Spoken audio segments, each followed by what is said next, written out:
1장 5절 말씀 보겠습니다. 또 충성된 증인으로 죽은 자들 가운데서 먼저 나시고 땅의 임금들의 머리가 되신 예수 그리스도로 말미암아 은혜와 평강이 너에게 있기를 원하노라. 오늘은 그 계시록 5번째 시간인데, 그 계시록 안에 나타난 그 아들의 이름에 관해서 말씀드리겠습니다. 그 이름은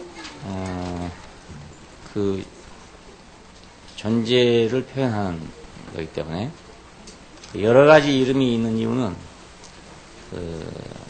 여러 가지 다양한 면이 그분에게 있기 때문에, 그래서 이렇게 여러 가지 이름이 생겼습니다. 우리는 보통 이제 뭐 장명을 해서 이렇게 부르는 그런 이름이지만은 예수님은 장명해서 부르는 이름이 아니라 그분의 그 인격적인 여러 가지 모습과 성질과 이런 것들 때문에 이렇게 불려지는 그런 이름이죠. 그러니까 이 이름을 우리가 아는 것이 곧 그분을 아는 것이라고 할 수 있습니다. 성경은 그 하나님 아들에 관한 말씀인데, 이것은 그 하나님 아들에 대해서 여러 면으로 쓰여진 말씀이라고 할 수 있습니다. 여러 가지 사건도 있고, 또 말씀도 있고, 계시도 있고, 이런 게 많이 있는데, 이건 사실은 그 한 인격이신 그 아들을 표현하기 위한 하나의 그 수단이고, 역사고, 과정이고, 그런 거라고 할 수가 있습니다. 심지어 우리가 율법을 보더라도 그 율법은 그 어떤 한 인격을 목표로 해서 쓰여진 것입니다. 우리가 예를 들어서 대한민국에서 교육을 한다면 이 사회에 쓰여질 어떤 인간을 목표로 교육한 것과 마찬가지입니다.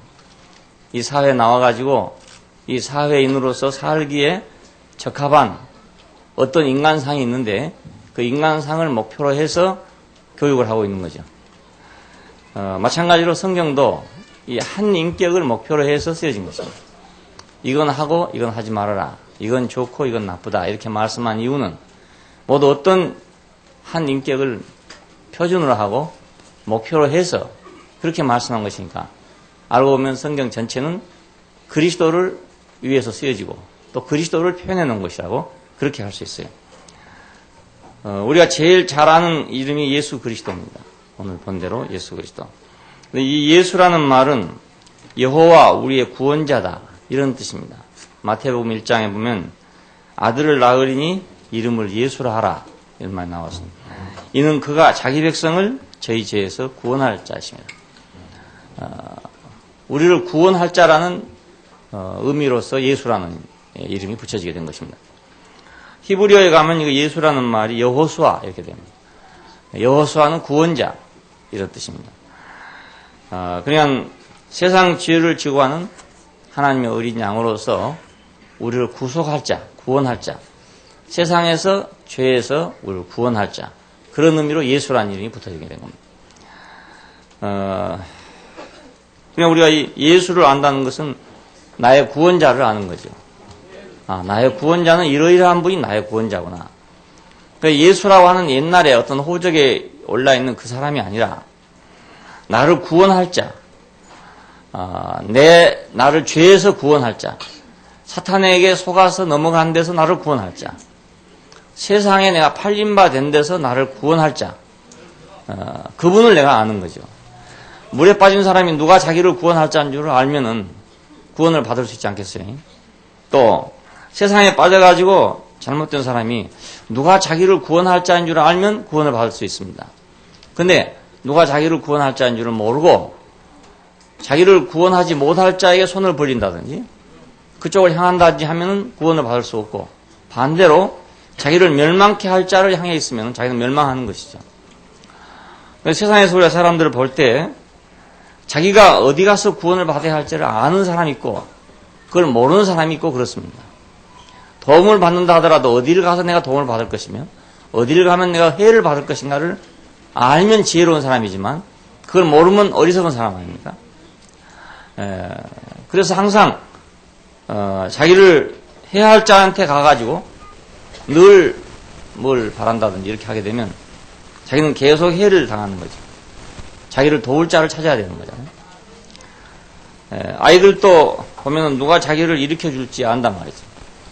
그러니까 땅에 넘어지면 딱 울면서 쳐다볼 때 누구를 쳐다보냐, 자기를 제일 잘 일으켜 줄 사람을 쳐다봅니다. 그게 아주 지혜로운 생각이잖아요. 우리도 마찬가지로 우리를 구원할 자가 누군가 이걸 알아야 된단 말이에요.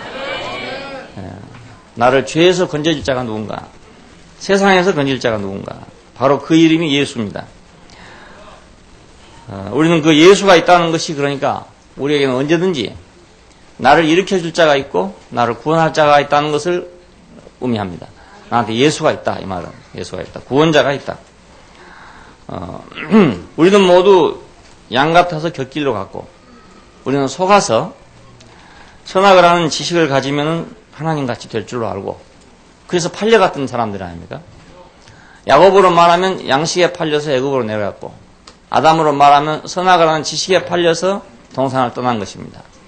자, 이렇게 된 사람들이 누구를 만나야 내가 구원을 받을 것인가? 그러면 그렇지 않는 사람을 만나야 내가 구원을 받을 거 아니겠어요? 동산에 있는 사람을 만나야 내가 구원을 받을 것이고 하나님의 산에서 온 사람을 만나야 내가 구원을 받을 것이고 그래서 이스라엘 백성들은 모세를 따라서 애굽을 나오게 됐고 어린 양의 고기를 먹고 애굽을 나오게 됐습니다. 오늘 우리 선악을 하는 지식을 따라서 하나님을 떠났던 우리들은 결국 어린 양이신 그리스도를 따라서 내가 그 하나님같이 되려는 데서 구속함을 받아가지고 나와야 된단 말입니다. 우리가 보통 죄에서 구속받는다 그러면 우리가 뭐 사회적인 거, 양심적인 거 이런 죄에서 내가 해방받는다 하는 것만 얼른 생각하기가 쉽습니다. 물론 그것도 중요한 일이지만 더 중요한 일은 내가 하나님같이 되려는 데서 구원을 받아야 합니다. 하나님같이 될 수 없는 자가 하나님같이 되려고 하니까 고생이 올 거 아니겠어요? 빕새가 황새 걸음을 쫓아가면 뭐 가랭이가 찢어진다 이런 말이 있는데 우리는 하나님같이 될 수 없는 자인데 피조물인데 또 불구하고 어디 가든지 자기가 하나님같이 되려 한단 말입니다. 그래서 힘이 들고 그렇게 하다가 안 되면 남을 원망하게 되고 이렇게 되는 거죠. 자기 위치를 알면 힘들 일이 없어요. 사실은 세상에 사는 일이 내가 내 위치를 안다면 내가 육신은 힘들지 모르지만 마음은 힘들지 않죠. 사람들이 보통 말할 때 힘들다 요즘에 그런 표현을 많이 쓴다고 힘든다고 요즘에 뭐 힘들다 이런 얘기를 많이 쓰더라고요. 근데 그 말이 결국은 내가 육신이 힘들다는 말이 아니고 그 마음이 힘들다는 말이더라고요. 그러니까 그건 다 어디서 온 것입니까? 전부 다 자기 위치를 떠나는 데서 힘든 것이 온 거 아니겠어요? 자기 위치를 떠나지 않으면 힘들 일이 없어요. 평안이 저절로 오는 거죠. 그래서 그분으로 말미암아 평강이 너에게 있을지어다 이렇게 말한 것입니다. 세상 죄를 지고하는 하나님의 어린 양을 봐라. 그러니까 세상 죄를 짊어지고 어디로 갔다가 버려버리려고 간다 그 말입니다. 우리가 쓰레기차를 보면은 쓰레기를 잔뜩 싣고 갑니다. 그것은 항상 쓰레기를 싣고 다니려고 하는 것이 아니고 어디다 갖다 버리려고 지금 가는 거잖아요. 이거 세상 죄를 지고 한다는 뜻은 그런 뜻입니다. 져다가 버린다는 뜻입니다. 그냥 지고 있다는 뜻이 아니고 그러니까 세상 죄를 지고 가는 하나님 어린 양을 봐라. 그걸 보면 우리가 어디가 내 고향이고 어디가 내 자리인지를 알게 될 거 아니겠습니까? 예수라는 이름, 이 이름은 정말로 우리 모든 인류에게 없어서는 안 될 중요한 이름이죠.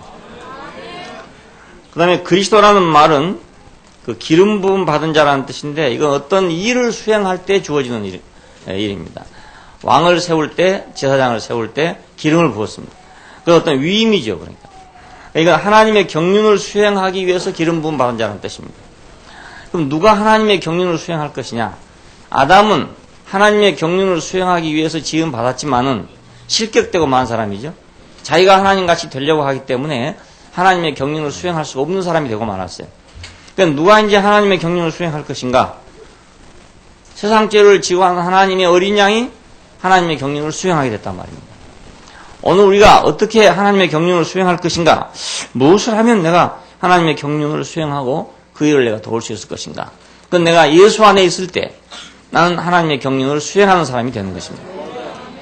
아담은 왜 못했는가? 그것은 자기가 선악과를 먹고 하나님같이 되려고 하기 때문에 못했단 말이에요. 그러니까 오늘 우리는 아담을 떠나서 세상 죄를 지고하는 하나님의 어린 양이신 그리스도 안에서만 하나님의 경륜을 수행할 수 있고, 수행하는데 내가 돕는 사람이 될 수 있고, 수행하는데 동력자가 될 수가 있습니다. 오늘 하나님의 일을 하겠다는 사람 참 많은데 자기가 어떤 사람인 줄을 모르고 하나님의 일을 하겠다는 사람이 너무 많아요. 그러니까 세상이 시끄러운 거죠. 하나님의 경륜을 수행할 사람은 어떤 사람인가? 이것이 예수 그리스도라는 이 이름 안에 들어있어요. 예수가 바로 그리스도다. 그래서 마태복음은 그리스도라 칭하는 예수가 나시니라 이렇게 되어 있습니다. 하나님의 경륜을 수행하기 위해서 예수라는 사람이 왔습니다. 오늘 우리도 하나님의 경륜을 수행하는데 동역자가 되기 위해서는 우리가 예수 안에 있어야 된단 말이에요. 어떤 사람들은 뭐 사랑을 실행하기 위해서, 봉사를 실행하기 위해서, 선을 실행하기 위해서 동분서주하고 있는 사람들이 참 많아요. 다 좋은 일입니다. 다 좋은 일이지만 하나님의 경륜을 수행하려면 먼저 예수가 돼야 하나님의 경륜을 수행할 수 있지, 예수가 아니고는 하나님의 경륜을 수행할 수 없습니다. 선악과를 먹고 하나님같이 되려고 하는 사람이 어떻게 하나님의 경륜을 수행하겠냐, 그건 불가능한 일이죠. 자, 예수 그리스도는 사탄과 죄를 처리하고 하나님의 경륜을 수행하는 사람입니다. 예수 그리스도. 이 이름은 온 인류의 희망이죠. 그러니까.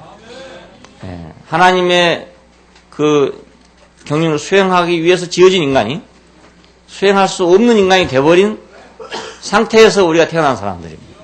모두가 다 우리가 그 안에 있던 사람들입니다. 그런데 예수 그리스도가 왔다. 이것은 하나님의 경륜을 수행할 자가 왔다 이 말이거든요. 그러니까 이것이 바로 우리의 소망입니다. 내 지금 현재 상태가 어떤 상태냐, 이게 소망이 아니라 예수 그리스도가 왔다는 것이 소망이란 말입니다. 우리는 항상 이 입장을 잃지 말아야 됩니다. 나는 지금 어떤 사람인가, 이 생각에 빠지면 안 되고, 우리에게 지금 누가 왔는가, 이것이 중요한 문제란 말이에요. 나는 누군가 이것에 골몰할 것이 아니라 그는 누군가, 거기에 우리가 골몰해야 됩니다. 골몰해. 6.25 사변 때 보니까요, 누가 오냐에 따라서 판도가 달라지더라고요. 인민군이 들어오냐, 경찰이 오느냐에 따라서 뭐 판도가 확 달라져 버리고 말더라고요. 누가 오느냐, 이게 중요하죠. 자기가 뭐 어쩌냐, 이건 뭐 아무 상관이 없어요. 누가 오느냐에 따라서. 인민군이 들어와가지고 이 육지 지방에서는 이제 몇 달 동안 통치를 받았지요. 그렇으니까 자기들이 어떠냐 이건 중요하지 않고 그 사람들이 와서 어떻게 통치하느냐 이게 중요했죠. 그러니까 오늘 우리도 마찬가지로 누가 오느냐, 아담이 오느냐, 예수 그리스도가 오느냐. 예수 그리스도가 왔으면 이제 우리는 예수 그리스도에게 관심을 집중해야지. 얘는 자기 자신에게 관심을 집중하면 안 된다 그 말이에요. 두 번째는 이제 충성된 증인으로 죽은 자들 가운데서 먼저 나신 분이다. 이렇게 표현했어요. 충성된 증인으로 죽은 자들 가운데서 먼저 났다. 이건 이제 참 사람이다 그런 뜻입니다. 참 사람. 사람은 하나님의 증거로 지어졌거든요. 하나님의 증인으로 지어졌는데 충성된 증인은 참된 사람이죠. 참된 사람이니까 이 사람은 새 창조의 기원이고 시작이고 근원이고 그렇습니다. 충성되고 참된 증인이시오 창조의 근본이시니까 가로사대 3장 14절에 보면 또 그렇게 말하고 있습니다. 그러니까 창조의 근본이 되신다 그겁니다. 첫 번째 사람을 창조할 때도 이 사람을 근본으로 해서 창조했고 두 번째 사람을 창조할 때도 이 사람을 근본으로 해서 창조한 것입니다. 이 탁자를 만들 때, 이 탁자를 만들기 전에 제 머릿속에 어떤 구상이 있었어요. 탁자에 대한 구상이 있었어요. 보통 이제 교회 강단은 서서 이렇게 하는 거 아닙니까? 그러니까 그런 모양을 가져야 되는데 저희도 이제 처음부터 앉아서 이렇게 했기 때문에 앉아서 하려면 어떤 모양이 돼야 되겠는가 하는 머리에 있었어요. 목공소를 몇 군데 갔습니다. 가서 설명을 했어요. 근데 이 목수들이 못 알아들어요. 무슨 말 하는지 잘 못 알아들어요. 그래서 안 돼가지고 어느 한 목수한테 딱 갔더니 자기가 딱 알아듣고 하고 자기가 딱 그려내더라고요. 그래서 짠 거거든요. 이게 이렇게 생겼어도. 그러니까 이 탁자는 그 머릿속에 있는 그 탁자를 근본으로 해서, 그걸 근원으로 해서 만들어진 것입니다. 이 탁자는 혹시 없어질 수가 있어요. 불에 탄다든지, 오래되면 또 폐기될 수가 있어요. 그렇지만, 내 속에 들어있던 그 탁자는 영원히 안 없어지잖아요. 또 이렇게 만들 수가 있는 거예요. 속에 있으니까. 우리 하나님이 사람을 창조할 때, 그러니까 그리스도를, 예수 그리스도, 이 사람을 근본으로 해서 창조했다. 그 말입니다. 아담을 창조할 때도 이 사람을 근본으로 했어요. 자, 두 번째 사람인 부활하신 사람을 부활하게 할 때도 이 사람을 근본으로 해가지고, 오늘 우리를 부르실 때도 역시 이 사람을 근본으로 해가지고, 앞으로도 우리는 이 사람을 근본으로 해서 완성될 거다. 그 말입니다. 그러니까 충성된 증인으로서 죽은 자들 가운데서 먼저 나신 자다. 첫 번째 창조는 아담이었습니다. 두 번째 창조는 부활하신 그리스도입니다. 우리가 첫 번째 창조했을 때 모든 창조물보다 먼저 나신 자요, 골로새서 1장 15절에 그렇게 표현을 했거든요. 모든 창조물보다 먼저 나신 자요, 이 말은 모든 창조물 중에서 으뜸간다 이런 뜻인데, 이 으뜸간다는 말을 또 더 추적하면 아까 말한 그 근본에서 왔다 이런 뜻입니다. 그 두 번째 사람은 죽은 자들 가운데서 먼저 나신 분이라는 거예요. 자, 이것은 새로운 시작이고, 이것은 새로운 인류의 시작이죠. 이것은 인격적인 존재를 의미합니다.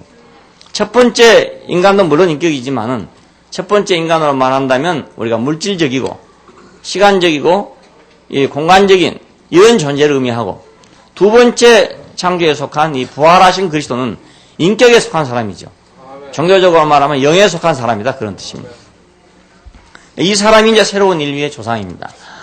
그리고 우리가 이제 이 사람에게 소망이 있는 이유는, 그 하나님의 창조를 보면 처음에는 보이는 데서부터 시작해서 안 보이는 대로, 보이지 않는 것은 영원하다, 보이는 것은 잠깐이요 보이지 않는 것은 영원하다 하는 이 원칙을 따르고 있습니다. 그래서 첫 번째 창조는 보이는 것이며 잠깐 있는 것이고 또 없어지는 것이고, 두 번째 창조는 보이지 않는 것이며 영원히 있을 것이고, 그렇게 돼 있어요.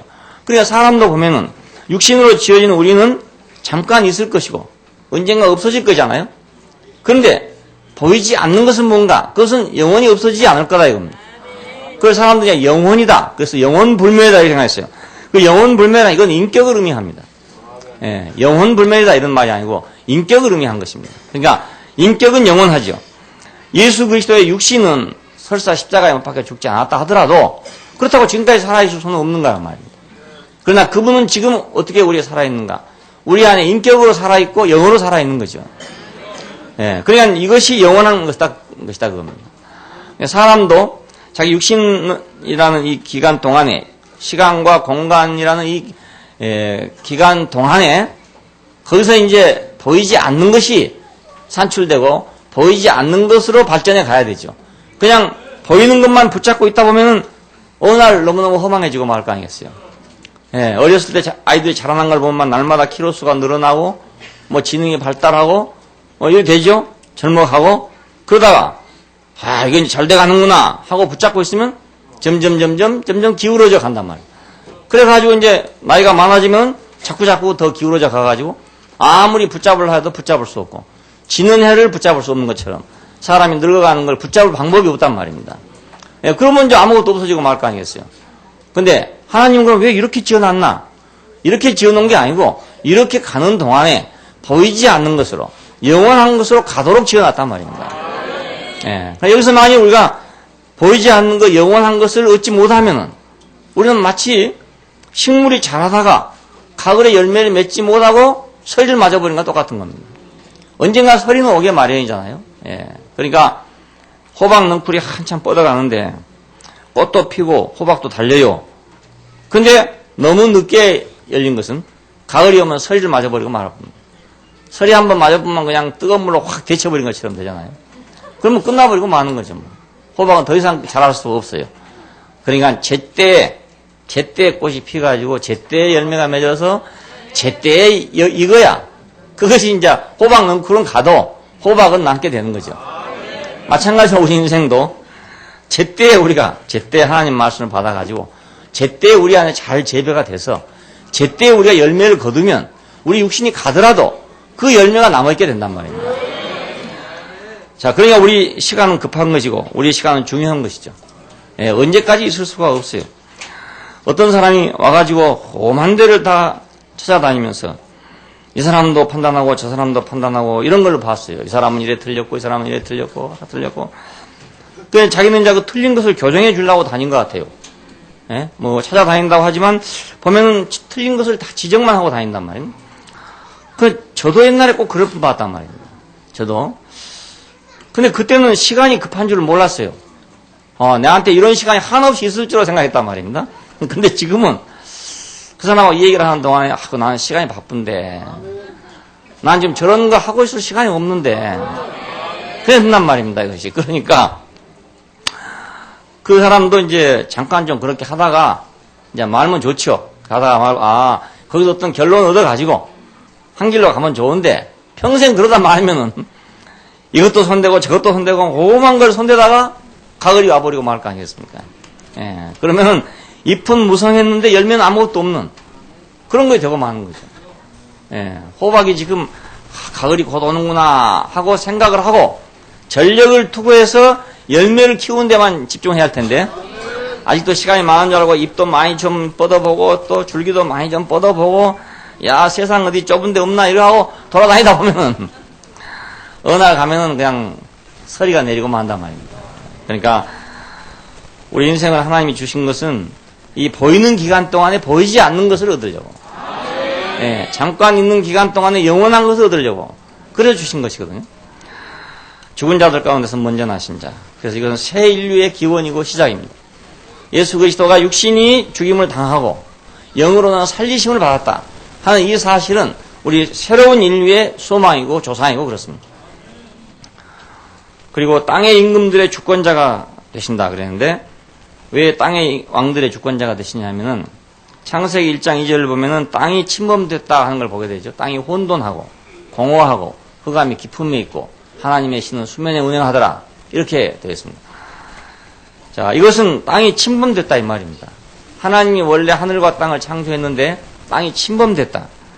사탄에 의해서 침범됐다는 걸 의미합니다. 근데 1장 27절에 가면은 사람이 창조됐다. 우리 형상을 따라 우리 모양대로 우리가 사람을 창조한다. 창조됐다는 겁니다. 그리고 하나님 보시기에 심히 좋았다 이럽니다.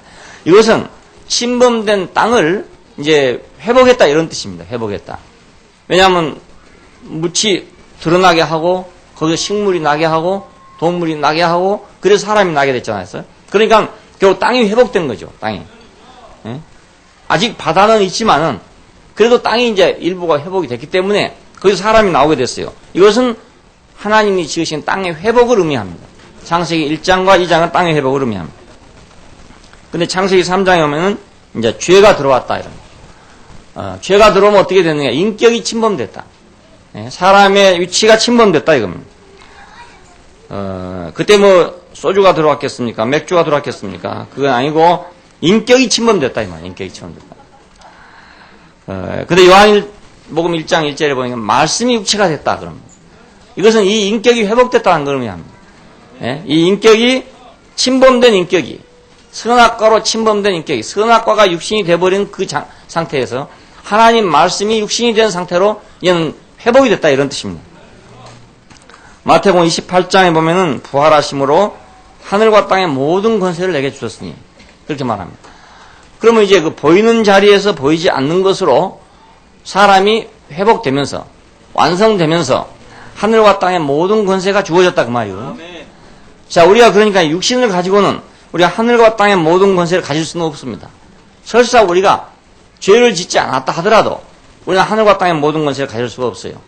여기서 두 번째 창조에 속한 그 보이지 않는 사람, 그 인격에 속한 사람이 하늘과 땅의 모든 권세를 갖는 사람이 되는 겁니다.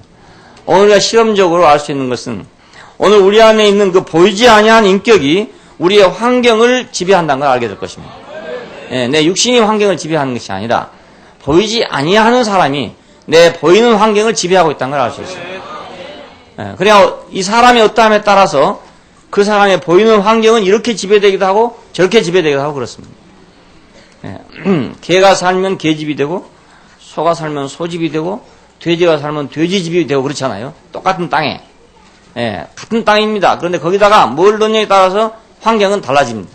개가 지배하느냐, 소가 지배하느냐, 닭이 지배하느냐. 마찬가지로 누가 그 환경을 지배하냐에 따라서 환경은 달라지게 됩니다. 하늘과 땅의 모든 권세를 내게 주셨으니 그러므로 너희는 가서 모든 족속으로 제자를 삼아서 아버지와 아들과 성령의 이름 안으로 침례를 주고 이렇게 말한 겁니다. 땅의 왕들의 주권자, 그러니까 땅을 영원히 뺏길 것이 아니라 땅을 차지하신 이가 있다. 이것이 우리의 소망입니다. 예, 땅을 차지하신 이를 보면 우리도 차지할 수 있단 말이에요. 우리 차지할 수 있어요. 지금까지는 땅을 다 뺏겨버리고 땅의 지배를 받는 사람들밖에 보지 못했기 때문에 우리는 소망이 없었는데 이제 땅을 차지한 일을 봤단 말이에요. 그러니까 우리가 소망이 생긴 거 아니겠어요? 땅을 차지한 일을 봤어요. 아, 우리도 땅을 차지하게 되는구나. 우리의 대표자가 땅을 차지했구나. 다시 회복했구나. 이것이 우리의 소망입니다. 그러니까 우리가 소망을 가지려면 자기 자신의 상태를 알므로써 소망을 갖는 것이 아니라 내 앞에 오신 이를 보고서 내가 소망이 생기는 겁니다. 아, 이 세상이 달라졌구나. 세상이 달라졌구나. 자, 감옥에 있던 사람이 일본 제국주의 치하에서 감옥에 있던 사람이 자, 세종로 항복판에 나와가지고 태극기를 들고 독립만세를 부르고 있다. 이걸 딱 보니까 뭐가 생각나겠습니까? 자기가 지금 일본 사람 때문에 숨어 다니던 사람이 갑자기 용기가 나가지고 아, 나도 이제 살았구나 이런 생각 안 나겠어요? 뭐 자기 상태가 바꿔진 거 아니잖아요. 지금 바깥의 상태가 지금 바꿔졌단 말입니다. 그래서 자기의 소망이 생기죠. 그러니까 우리 자신에게 생각을 붙일 것이 아니라 우리 대표자 대신에게 우리의 생각을 고정시켜야 됩니다. 네, 거기서 떠나면 절대로 안 됩니다. 구원은 그분으로 말미암은 것입니다. 나로 말미암은 것이 아니고 우리는 이걸 꼭 지켜야 됩니다. 자기한테 탓을 내리지 말고 그분에게도 탓을 던져야 된다. 네, 그분에게 탓을 던져. 자기한테 머물러서는 안 되고 그분에게 머물러야 된다. 네, 그분이 어떤 분인가. 그래서 우리는 평생 그분을 아는데 우리 일생을 버려야 되는 겁니다. 그분을 아는데. 그분을 붙잡는데 그분과 함께 하는 데다가 우리의 모든 걸 써야지 나를 붙잡고 나를 아는데 내 일생을 소모해서는 안 된다 그 말이에요. 땅의 왕들의 주권자가 되신 분이 왔다. 주권자가 되신 분이 왔다. 그리고 이제 2장 18절에 보면은 하나님 아들이다 이런 표현이 이제 됐어요. 창세기 1장 26절에는 하나님의 형상을 따라 그 모양대로 지어졌다. 사람은 이렇게 표현했습니다. 요한복음 1장에는 말씀이 육체가 돼서 우리 가운데 왔다. 은혜와 진리가 충만하고 독생자의 영광이더라. 이렇게 표현했습니다. 이건 하나님 아들이다 이 말이고 바로 하나님 자신이다 이런 뜻입니다. 독생자의 영광이란 말이에요. 그리고 마태복음 1장에서는 성령으로 출생했다. 이렇게 말합니다. 이건 모두 하나님 아들이란 말입니다. 그리고 히브리서 1장에서는 본체의 형상이시고 영광의 광채시다. 이렇게 말했어요. 자, 이 인류 중에 땅의 왕들의 주권자가 되실 뿐만 아니라 하나님의 본체의 형상이시고 영광의 광채이신 사람이 왔다 이 말입니다. 그 말입니다. 우리는 원래 지어질 때 그분의 형상을 따라 그분의 모양대로 지어졌던 사람들인데 우리는 그걸 다시 찾을 수가 없게 됐어요. 다 잃어버리고 말았단 말이에요. 그런데 어떤 사람을 보니까 본체의 형상이고 영광의 광채시더라요. 그 사람이 우리하고 다른가? 우리가 똑같은 사람인데 그렇더라 이겁니다. 그러니까 이건 사람이 회복된 걸 볼 수 있잖아요. 네, 사람이 회복된 걸. 한 사람이 회복되면 모든 사람이 회복되는 이치입니다. 이것이. 우리가 우리의 행위를 통해서 회복된다면 어떤 사람이 회복되더라도 나는 회복 안 될 수가 있어요. 그렇지만 우리의 행위를 통해서 회복된 것이 아니라 인간의 위치를 통해서 회복된 거니까 한 사람이 회복되면 모든 사람이 회복된 겁니다. 그래서 한 사람이 회복되면 자 페니실린이 발견되기 전까지 폐렴이 걸리면 거의 다 죽었습니다. 근데 2차 대전 중에 그 영국의 수상 처칠이 갑자기 폐렴이 걸렸죠. 그런데 그때 페니실린을 발견해가지고 완전히 시판하기 전이었었습니다. 실험 중에 있는 때였는데 너무 급하니까 할 수 없이 썼단 말입니다. 그랬는데 폐렴이 치료가 됐어요. 그 이후로 폐렴에 걸린 사람은 페니실린을 맞으면 치료가 되게 됐었습니다. 예, 요즘엔 지금 뭐 복잡해져가지고 페니실린 갖고 안 된다고 하는 말이 있는데 하여튼 그때는 페니실린만 맞으면 다 맞았습니다. 이것은 그 사람의 어떤 행위로 말미암은 게 아니고 페니실린으로 말미암은 거니까. 그러니까 누구라도 맞으면 낫는 거였죠. 뭐. 처칠이 나왔으니까 나도 낳는 거고, 그죠? 처칠이 나왔으니까 뭐 그 영국의 거지도 낳는 거고. 예. 처칠 때문에 나왔다면 영국의 거지는 못 낳죠. 그렇지 않겠어요? 그런데 처칠 때문에 낳은 게 아니고 페니실린 때문에 나왔기 때문에 누구나 다 낳는단 말입니다. 예. 예. 예수 그리스도의 구원은 바로 이런 신기한 구원입니다. 예. 다른 구원들은 뭐 다른 사람들이 말하는 구원들은 우리가 어떻게 힘을 써도 같은 힘을 써도 되는 일입니다.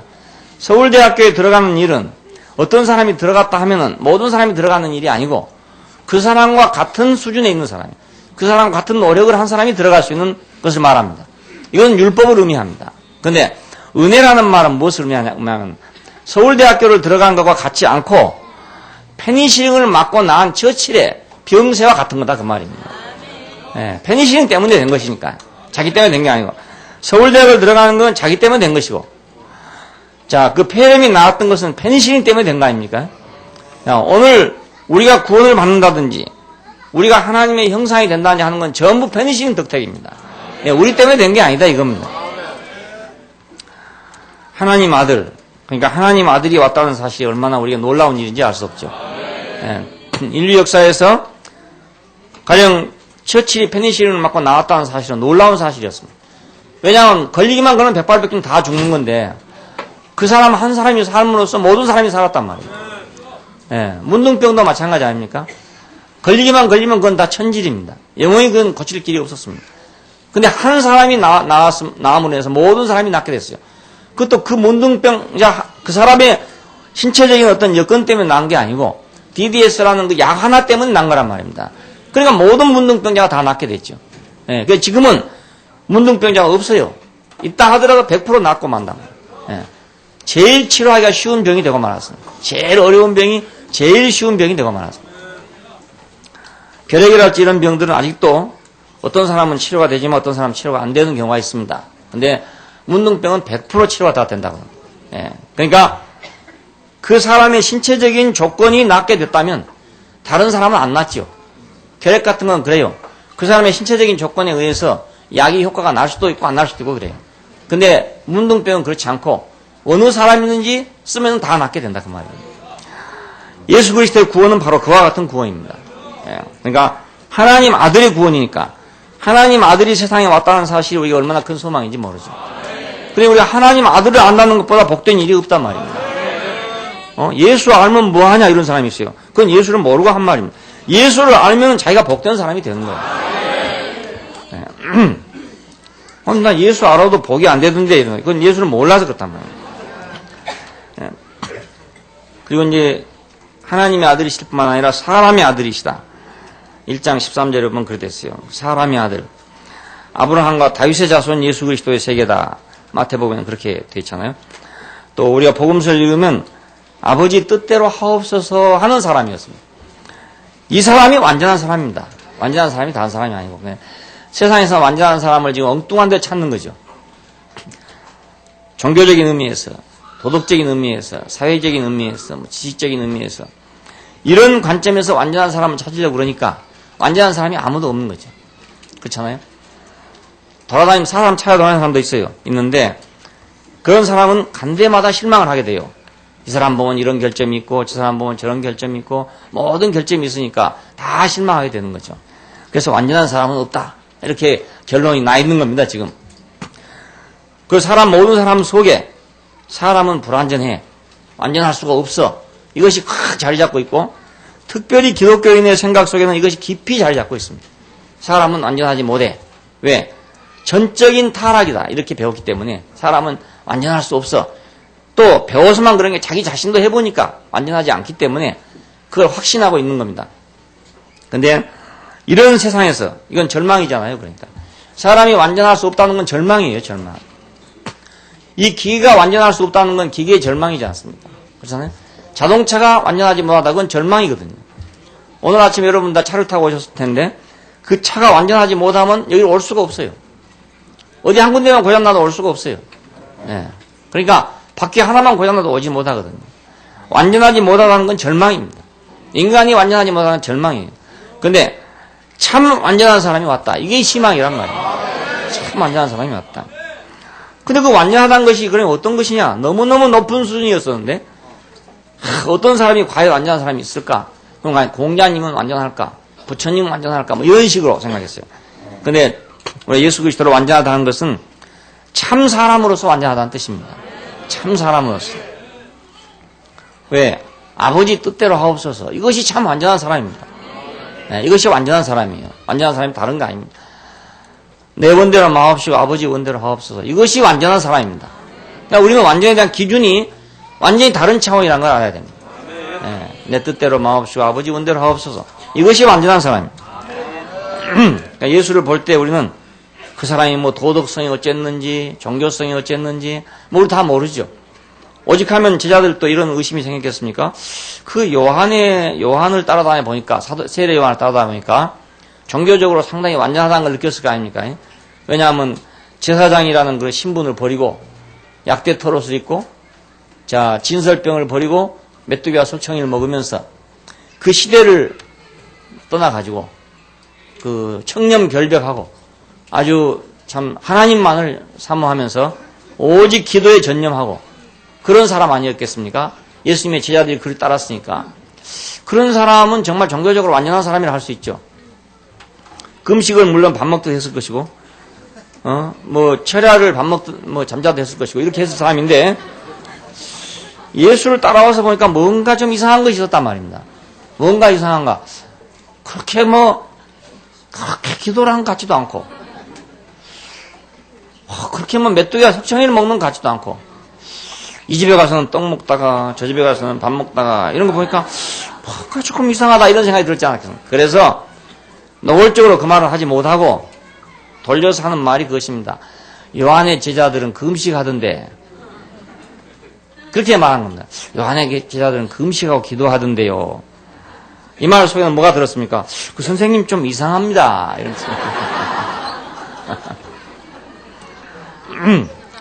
그들은 완전한 사람을 못 봤던 것입니다. 그것이 완전한 게 아니고, 물론 세례 요한의 그런 것은 참 고고한 일이고 아름다운 일이지만 그렇다고 해서 그것이 완전한 게 아니라 내 뜻대로 마옵시오 아버지 원대로 하옵소서. 이것이 완전한 거다 그 말입니다. 그러니까 우리가 이 개념이 딱 잡혀야 내가 완전한 자리가 어딘가를 알 거 아니겠습니까? 그리고 그 완전한 자리는 어쩌면 지극히 당연한 자리이기도 하다고. 새롭게 뭘 만드는 게 아니고 지극히 당연한 것이 가장 완전한 것입니다. 가장 자연스러운 것이 가장 아름답잖아요. 모든 것이 다 그래요. 모든 이치가 다 그래요. 산도 보면은 저게 흙더미가 저렇게 쌓여 있는데 왜 무너지지 않고 있는가? 가장 안전하게 자연스럽게 되어 있기 때문에 그렇습니다. 흙을 갖다 부어놓으면 쭉 부으면 쭉 흘러내려가면서 그냥 이렇게 산같이 된다고요. 저절로 이렇게 된다고. 그러면 경사가 저절로 맞는 거죠. 자기 체질에 맞도록 경사가 지어지는 거예요. 그러니까 더 이상 안 무너진다고요. 도로공사 한 대 가보면요. 흙을 갖다 그냥 부어만 놔요. 이쪽에다 뭐 벽을 세우는 것도 아니고 흙만 부어놓는데 그 위에다 아스팔트를 해놔요. 그럼 저거 안 무너지나 이렇게 생각하는데 안 무너지더라고요. 이게. 그러니까 자연스럽게 돼 있기 때문에 안 무너지는 거죠. 이게 가장 자연스러운 것이 가장 안전한 것이고 가장 자연스러운 것이 또 가장 아름다운 것이고 그렇습니다. 여기 뭐 건축물도 돌아다니다 보니까 뭐 이상하게 막 만들어 놓은 건축이 있더라고요. 근데 그런 건 아름답지 않아요, 보니까. 머리를 써서 하긴 해놨지만은 머리를 너무 써서 아름답지 않은 것 같아요. 그게 아주 자연스럽고, 우리나라 초가집 같은 거 보면 그냥 생긴 대로 그냥 늘어져 가지고 그냥 비 맞아가지고 됐는데 자세히 보면 참 아름답거든. 그러니까 자연스러운 것이 아름답고 가장 자연스러운 가장 또 완전하기도 하고 그래요. 사람이 아버지 뜻대로 하옵소서, 하나님 뜻대로 하옵소서, 이것이 가장 자연스러운 자리입니다. 가장 자연스러운 자리. 왜냐하면 우리는 당연히 그럴 수밖에 없는 사람들 아닙니까? 내가 뭐 거기다 아니라고 할 수가 없는 사람들이에요. 아니라고 할 자격이 없는 사람들이기 때문에 그건 당연한 자이기 때문에 그것은 완전한 겁니다. 이건 누구도 침범할 수가 없어요. 사람의 아들, 참 사람의 아들이 왔다. 이 말이 얼마나 복된 말인지. 이거 인류의 소망이죠. 우리의 소망입니다. 그리고 처음과 마지막이시다. 알파 오메가다. 이런 이름이 붙어 있습니다. 모든 것에 모든 것 되신다. 이런 말이기도 하고 그 안에 모든 것이 포함된다. 이런 말이기도 하고 시작과 완성이다. 이런 말이 포함되기도 하고 그렇습니다. 시작과 끝이고 알파 오메가다. 이 말은 알파에서 오메가까지니까 A에서 Z까지라 그 말이거든요. 그럼 그 안에 모든 것이 다 들어있다 이런 뜻입니다. 왜 그분은 처음과 마지막이고 알파 오메가이신가?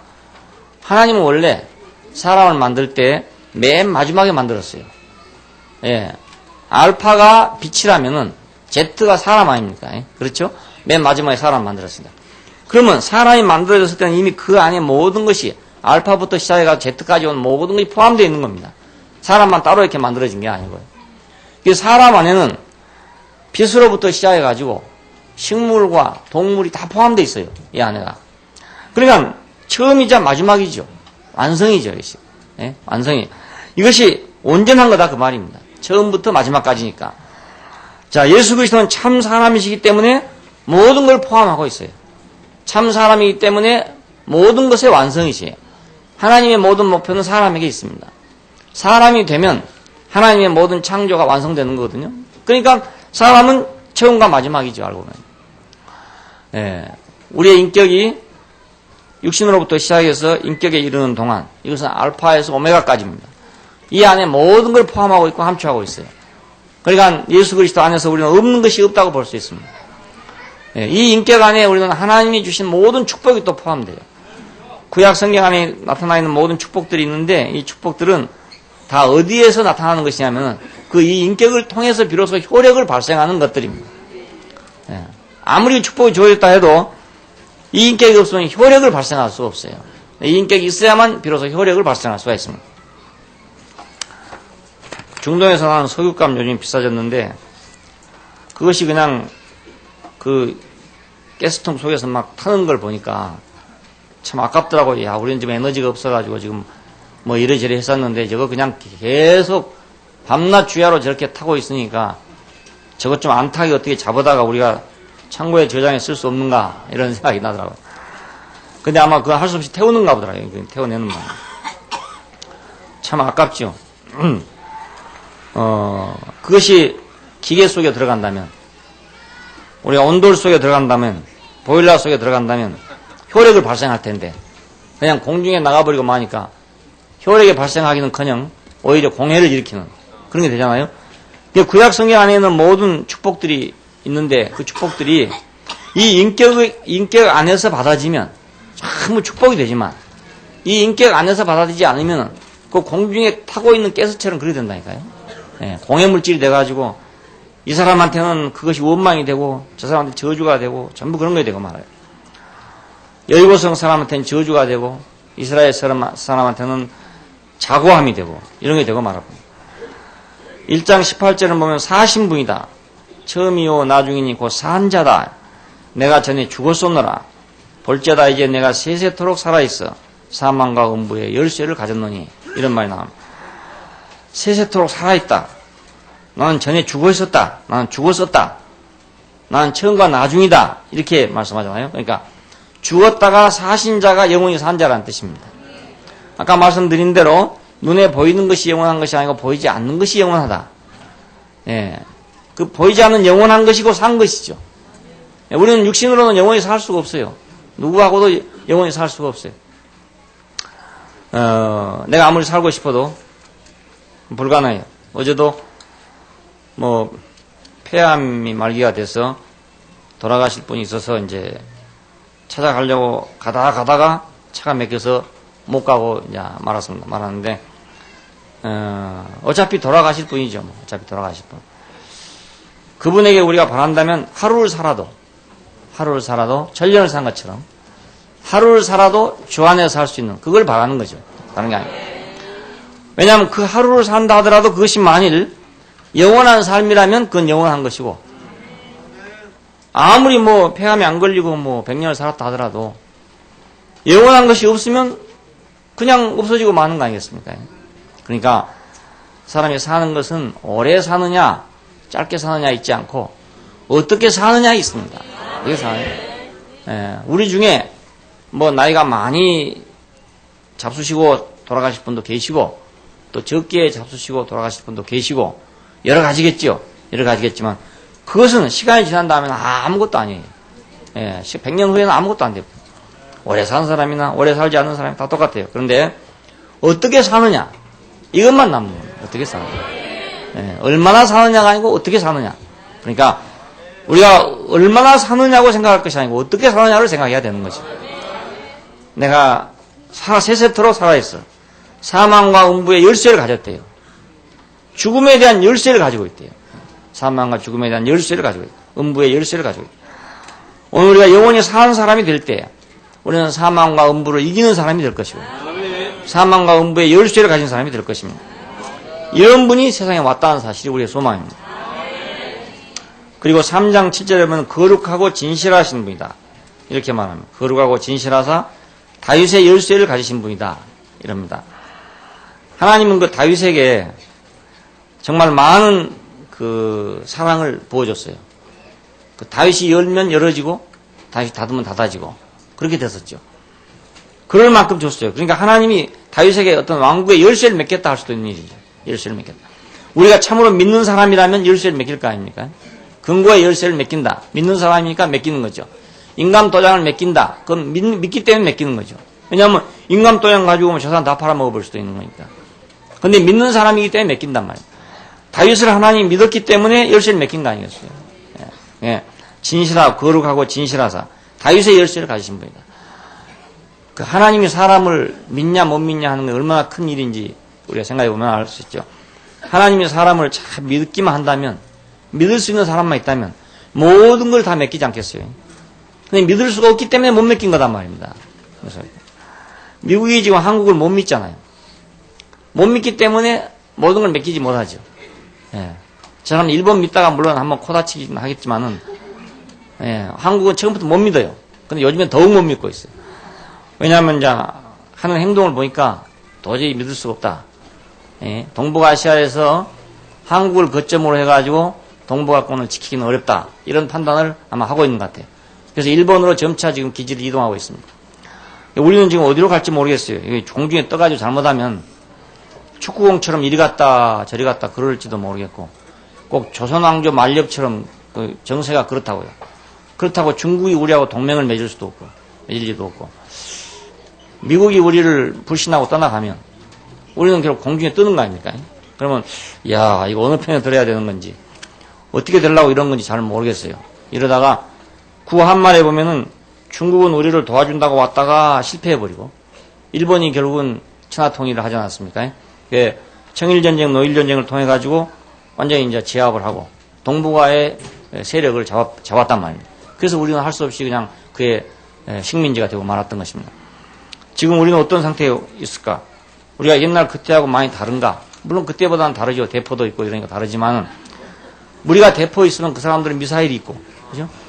우리가 비행기 있으면 그 사람 인공위성이 있고, 그 옛날하고 똑같죠. 형편이 뭐 달라진 거 없어요. 그래서 뭐 내가 걱정할 일은 아니지만 상당히 걱정이 되는 거예요. 뭐 우리 같은 사람이 걱정해봤자 소용도 없는 일이에요.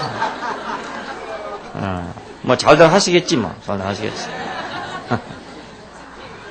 뭐 어차피 세상은 또 그런 거니까 우리는 여기서 이제 다윗과 같은 다윗의 열쇠를 가진 사람, 하나님이 신뢰한 사람, 미국한테는 내가 신뢰를 못 받더라도 하나님에게는 신뢰받는 사람.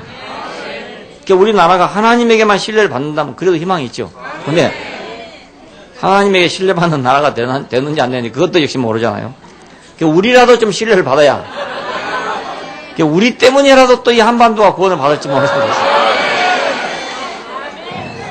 그것밖에 소망이 없는 것 같아요. 예. 하나님 가만 보니까 아이고 이 대구에 내 신실한 사람들이 저기 있는데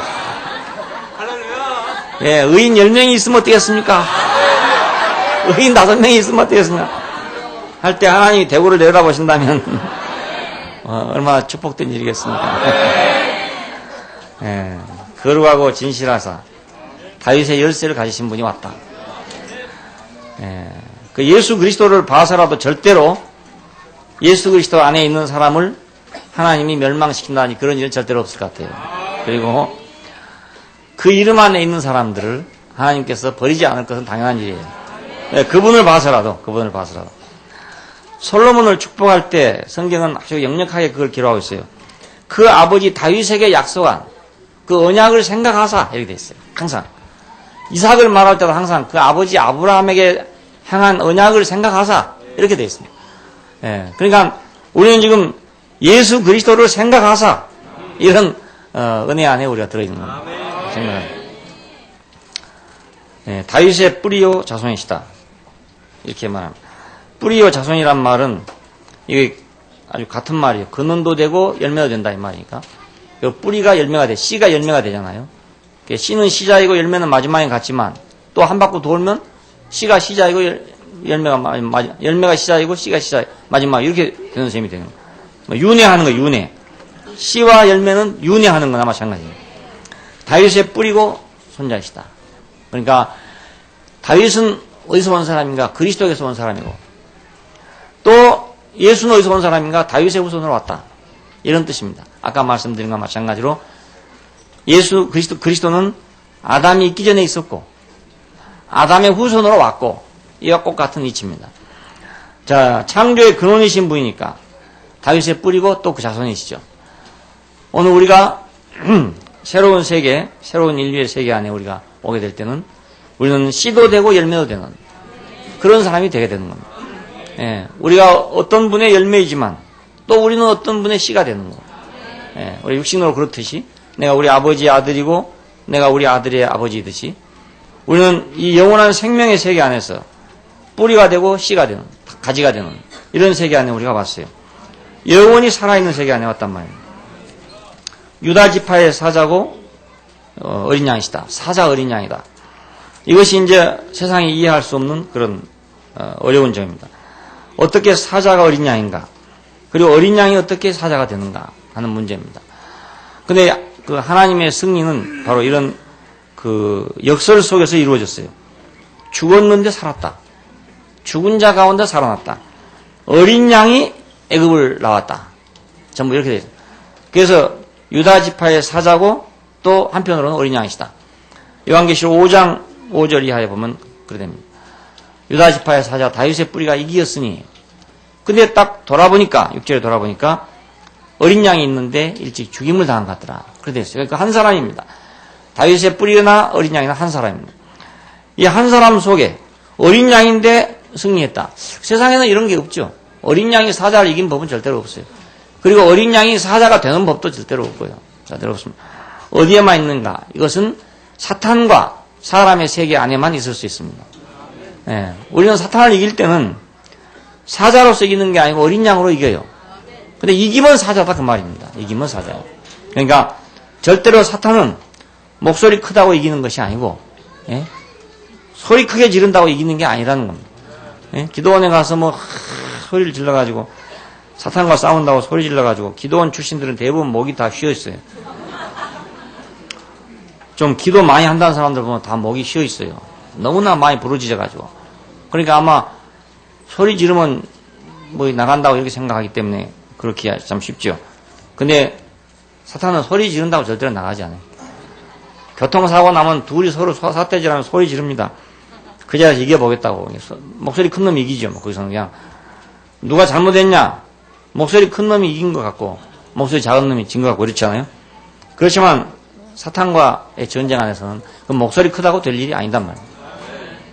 그건 어린 양밖에는 승리할 수가 없어요. 어린 양은 죄와 대치되고 있어요.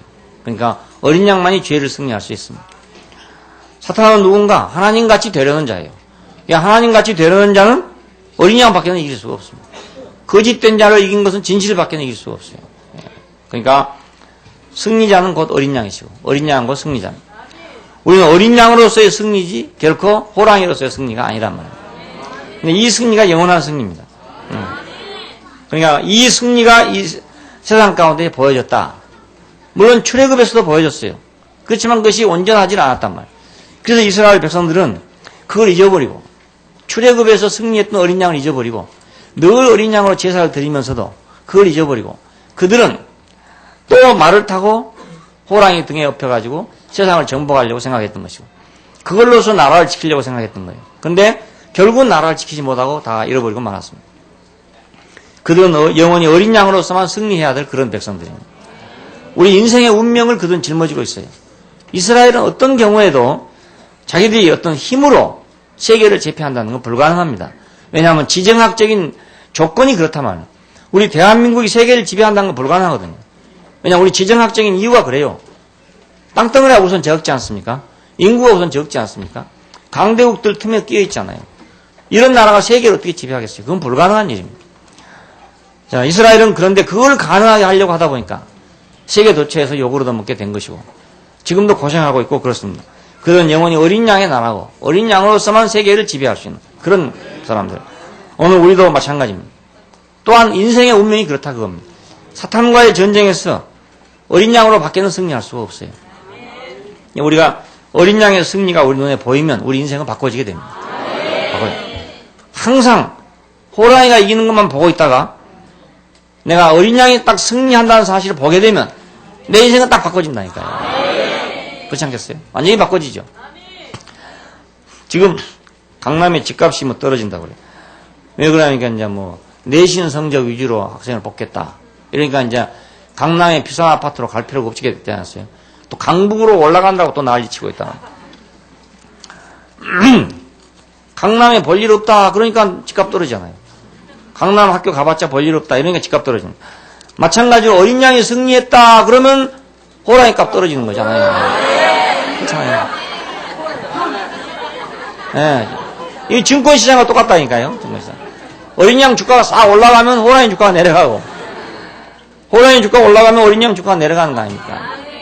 예. 그 세상 증권시장을 보면은 우리는 항상 호랑이 주가가 높고 어린 양 주가가 낮아요. 거기서 우리는 항상 봤어요. 그래서 우리가 다 호랑이처럼 살아보려고 했던 것입니다. 근데 이제 하나님 나라 증권시장에 가보니까 어린 양 주가가 높고 호랑이 주가가 낮다 이 말입니다. 그러면 내가 당장 투자를 딴 데 하지요. 네, 인생이 바꿔지는 간단히 하루아침의 문제입니다. 이 시간에라도 여러분이 어린 양의 승리를 보면은 금방 투자를 다른 데다 하지요. 네, 왕 중의 왕이요 만주의 주다. 만왕의 왕이요 만주의 주다. 왕이라는 말은 권위를 의미하고 주라는 말은 머리를 의미합니다. 그래서 권위와 머리시다 이런 뜻인데 죽고 산 자가 왕 중의 왕이고 만주의 주고 그렇습니다. 참된 권위는 어디에 있냐? 죽고 다시 산 자 안에 있습니다. 참된 권위가. 세상은 누가 완전하게 지배할 것이냐? 죽고 산 자가 완전하게 지배하게 됩니다. 네, 일시적으로는 모든 무력이 지배를 해요. 하지만 결국은 어린 양이 지배하는 세계가 올 것이라 그 말입니다. 현실적으로 우리 세계 안에서도 누가 완전하게 세상을 지배하냐? 이웃을 지배하냐? 어린 양이 완전하게 지배하는 거예요. 네. 그리고 19장에 보면은 하나님의 말씀이다 이렇게 되어 있습니다. 하나님 말. 그의 이름은 하나님 말씀이다. 하나님의 표현이시다 이런 뜻이죠. 하나님의 표현이시다. 그러니까 하나님은 말이 없는 분이고 표현이 없는 분인데 표현하시는 분이 왔다. 하나님이 표현되니까 이렇게 됐다 이 말이거든요. 하나님 말씀이시다. 근데 그것이 바로 사람이란 말이에요. 우리와 같은 한 운명을 가진 분이 곧 하나님 말씀이라 그거예요.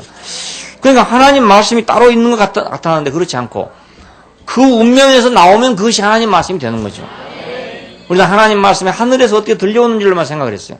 하늘에 들려오는 게 아니고 그 사람, 그 진실한 사람의 운명에서 나오는 말이 곧 하나님 말씀이더라 이거. 성경은 사실은 다 하늘에서 울려 내려온 말이 아니고 어떤 사람의 마음에서 어떤 사람의 입을 통해 가지고 나온 것입니다. 근데 우리가 그것을 하나님 말씀이라고 한단 말입니다. 예, 그러니까 하나님 말씀은 결국 이 사람, 한 사람 안에서 나온 것이죠. 예, 그러니까 사람이 곧 하나님 말씀이 된다. 하나님 말씀이다. 이런 세계가 왔다 그 말입니다. 예, 사람이 하나님 말씀이 세계가 왔어요. 이걸 못 본 사람들은 오늘 또 이제 뭐 깊은 산이나 뭐 어디 가가지고 음성 한번 들어보려고 이제 그렇게 하다가 홀리고 그렇죠. 하나님 음성이 들리겠어요. 그러니까 자기 속에서 이제 들려온 어떤 소리를 가지고 하나님 음성 들었다고 그래요. 그런 사람들 보면은 되게 이제 좀 이렇게 되고 말할 뻔. 그걸 자기가 들었다고, 이제 음성을 들었다고. 모세도 들었지 않냐, 뭐 아브라함도 들었지 않냐, 말이 되지만 자기가 모세입니까? 자기가 아브라함입니까? 그러니까 엉뚱한 대로 받게 되는 거죠. 사람은 하나님 말씀이 된다. 말씀이 된다. 그러니까 우리가 육신이지만, 육신이고, 이거 아무것도 아닌 존재지만, 우리가 우리 위치에 있게 되면, 바로 우리 자신이 하나님 말씀이 된다. 말씀. 이런 소망이 예수 안에 있어요. 그리고 새벽별이다. 이런 말이 나옵니다. 이것은 깨어있는 사람들이다. 깨어있는 사람들이다. 깨어있는 사람들과 관계된 분이다. 이런 시대입니다. 누가 깨어있는 사람인가? 새벽 4시에 일어난 사람이 깨어있는 사람입니다. 3시에 일어나는 사람이. 그렇게 생각하면 절의 스님들이 제일로 깨어있는 사람. 네. 절의 스님들은 3시부터 일어나요. 그냥 뭐 기독교인들 새벽기도 아무리 해봤자 그분들하고는 게임이 안 돼요. 금식도 뭐 아무리 뭐 40일 금식기도 해봤자 스님들하고는 게임도 안 돼요. 70일이다 100일 뭐 이렇게 하고 있는데 뭐 명함이 안 되겠습니까? 불가능하죠. 새벽별 이건 하나님께 깨어있는 사람. 게임. 근데 어떻게 우리가 깨어있을 것이냐? 깨어있는다는 게 우리가 복음서에 읽으면 굉장히 많이 나옵니다. 생각지 않는 때 인자가 올 것이다. 뭐 많이 도적같이 올 것이다.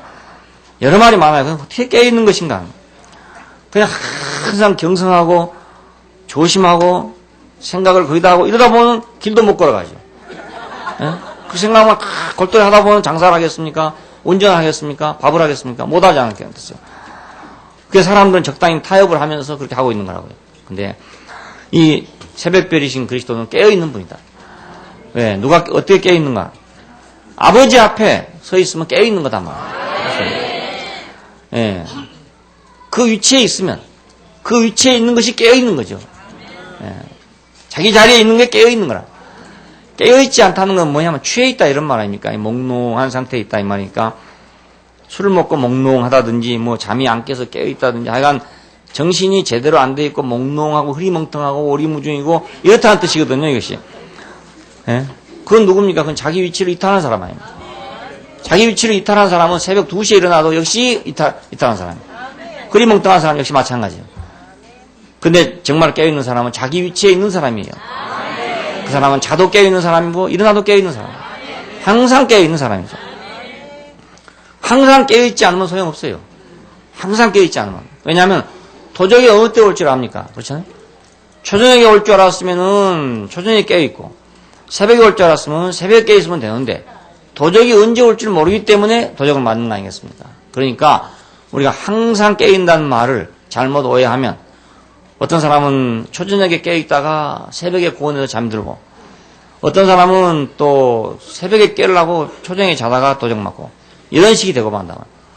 참 종교생활하면서 깨어있는 것처럼 어려운 게 없어요. 예, 깨어있는 것처럼. 근데 이거 어려운 게 아니고 아주 쉽고 간단한 문제입니다. 자기 자리에 있는 사람은 늘 깨어있는 사람입니다. 하나님은 빛이시고 그분은 등이시다 이랬습니다. 예, 하나님 빛이시고 그분은 등이시다.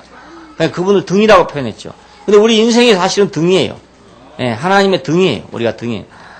우리가 사탄의 등이 됐기 때문에 우리가 하나님의 등이라는 걸 잊어버려서 그렇지. 우리가 하나님이 우리 안에 오시면 우리가 우리 인생의 위치 안에 있으면 우리는 하나님의 등이 되는 거죠. 그러니까 그것도 너무너무 자연스러운 일이에요. 아주 쉬운 일이고 간단한 일이에요. 21장에 보면 남편으로 묘사됐습니다. 그것은 내가 아내라면 그분은 남편이라 이 말이죠. 내가 아내라면 그분은 남편이다. 그러니까 아내에게는 남편이 간단한 거잖아요. 근데 아내가 아니면 남편이 어려운 거잖아요. 아내로서의 어떤 위치에 있는 사람, 아내로서의 자리에 있는 사람, 아내로서의 소질 가운데 있는 사람, 아내로서의 어떤 것에 있는 사람은 남편을 만나기가 쉬워요. 어느 남편을 만나든지 남편이니까. 그렇죠? 근데 그렇지 못하면 어떤 남편을 만나도 남편이 안 되는 거예요. 내가 아내가 되지 않으니까. 어떤 사람 만나도 내가 남편이란 게 없는 거란 말이에요. 그러니까 이것도 어려운 게 아니잖아요. 예, 남편이신 분이 왔다. 이건 우리에게 축복이죠. 예, 축복이에요. 이제 우리의 위치를 찾을 때가 됐다 말이에요. 그리고 마지막으로 다른 천사라고 표현합니다.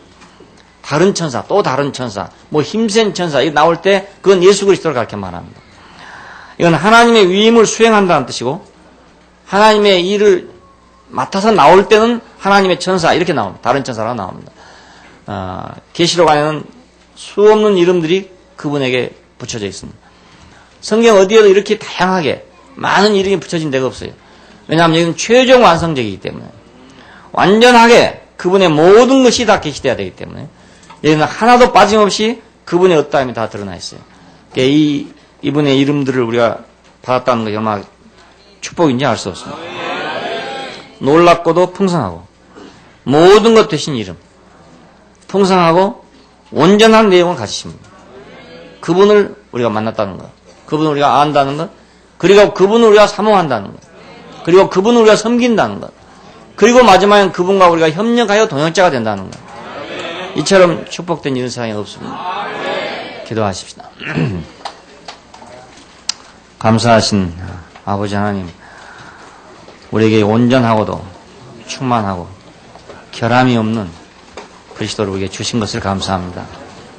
당신의 그 놀라운 이름 속에 포함된 이 풍성하고도 아름다운 모든 것을 우리가 이렇게 한 자리에서 누릴 수 있다는 것이 얼마나 축복인지, 주님, 우리를 당신 안으로 인도하시고 풍성하심 안으로 인도하시고 당신의 잔치집 안으로 인도하시고 당신의 그 영광스러운 보좌 안으로 인도하셔서 당신과 함께 이걸 누리게 하시고 당신과 함께 이것을 전파하게 하시고 우리는 마지막에 당신의 협력자로서 당신의 동반자로서 당신과 함께 갈 수 있는 이런 사람이 되게 하여 주신 것을 감사합니다.